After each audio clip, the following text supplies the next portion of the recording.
थाना माधोबन Bapudham police team द्वारा बंधक बनाकर नग्न वीडियो बनाकर डरा धमकाकर हत्या का बयान दिखाते हुए पैसे लेने वाले 8 अभियुक्त गिरफ्तार। कब्जे से 9 मोबाइल ऐप 70,000 रुपए नगद बरामद। आइए सुनते हैं कमिश्नर साहब की मुंह जबानी। ग्राइंडर ऐप के जरिए दोस्ती की जा रही थी और उसके बाद लोगों को बुलाकर उनका शोषण किया जा रहा था। एक गैंग पकड़ा गया है, पुलिस द्वारा किस तरीके से काम करते थे, कितने लोग गिरफ्तार किए गए हैं इसमें। थाना क्षेत्र मधुबन बापूधाम में कल दिनांक 13 जनवरी को 2 अलग अलग वादियों के द्वारा ये सूचना दी गई कि सोशल मीडिया पे उपलब्ध एक डेटिंग ऐप के माध्यम से उन्हें एक लोकेशन पे बुलाया गया था और जब वो वहां पे पहुंचे तो उनको अंदर अनधिकृत रूप से बंधक बनाते हुए उनके नग्न वीडियो बनाए गए तथा डरा धमकाकर हत्या का भय दिखाते हुए उनसे ऑनलाइन पैसे ट्रांसफर कराए गए और फिर उसके बाद उन्हें छोड़ा गया। उक्त सूचना के आधार पर तत्काल ही थाना पुलिस के द्वारा सुसंगत धाराओं में अभियोग पंजीकृत किया गया तथा घटना के अनावरण हेतु टीमें लगाई गई।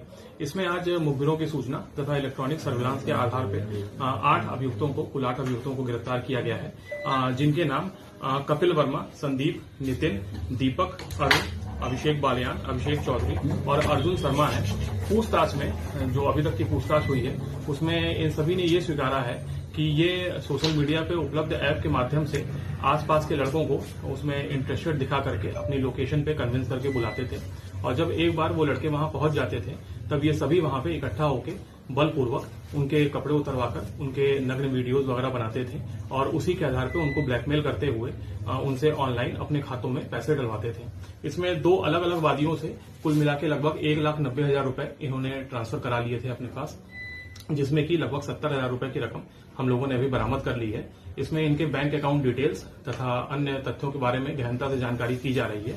पूछताछ तथा साक्ष्यों के आधार पर अग्रिम वैधानिक कार्रवाई सुनिश्चित की जाएगी। सर, किस तरह की एक्टिविटी के नाम पर प्रलोभन दिया जाता था, इन्हें बुलाया जाता था? सर, इन्हें सेक्सुअल एक्टिविटीज का प्रलोभन दिया जाता था और उसी का प्रलोभन दे करके उन्हें अपनी लोकेशन पे कन्विंस करके बुलाया जाता था। हाँ सर, पीड़ित की प्रोफाइल क्या है, किस तरह के पीड़ित हैं? इसमें जो 2 वादी हैं हमारे जो पीड़ित हैं उनमें से एक नोएडा में एक फर्म में इंजीनियर है तथा दूसरे नोएडा में ही एक बैंक में कार्यरत है और उनसे तहरीर के आधार पर ही अभियोग पंजीकृत करके कार्रवाई की गई है। सर, कब से काम कर रहे थे, कहाँ काम कर रहे थे सर? जो अभी तक की पूछताछ हुई है उसमें ये मधुबन बापूधाम थाना क्षेत्र स्थित ही एक फ्लैट में इन गतिविधियों को संचालित कर रहे थे और लगभग 7-8 दिन पहले ही इन्होंने ये फ्लैट लिया था और इसके पूर्व में भी ऐसा कार्य कर रहे थे या नहीं इसके संबंध में जानकारी की जा रही है। अभी ये 2 ही प्रकरण सामने आए हैं।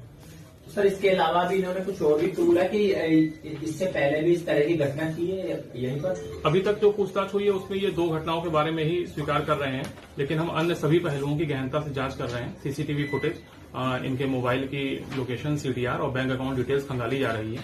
जो भी अन्य जानकारियां सामने आएंगी उसके हिसाब से अग्रिम कार्रवाई सुनिश्चित की जाएगी। सर, ये 8 आरोपी इसमें गिरफ्तार किए गए हैं, आपस में कैसे एक दूसरे से संपर्क में थे और दूसरा इनकी प्रोफाइल क्या है? इनका प्रोफाइल क्या है? ये विभिन्न प्रकार के काम करते हैं, जैसे इनमें से एक प्रॉपर्टी डीलिंग का काम करते हैं, एक जो हैं वो आईटीआई में पढ़ाई करते हैं, कुछ अलग अलग फर्मों में काम करते हैं।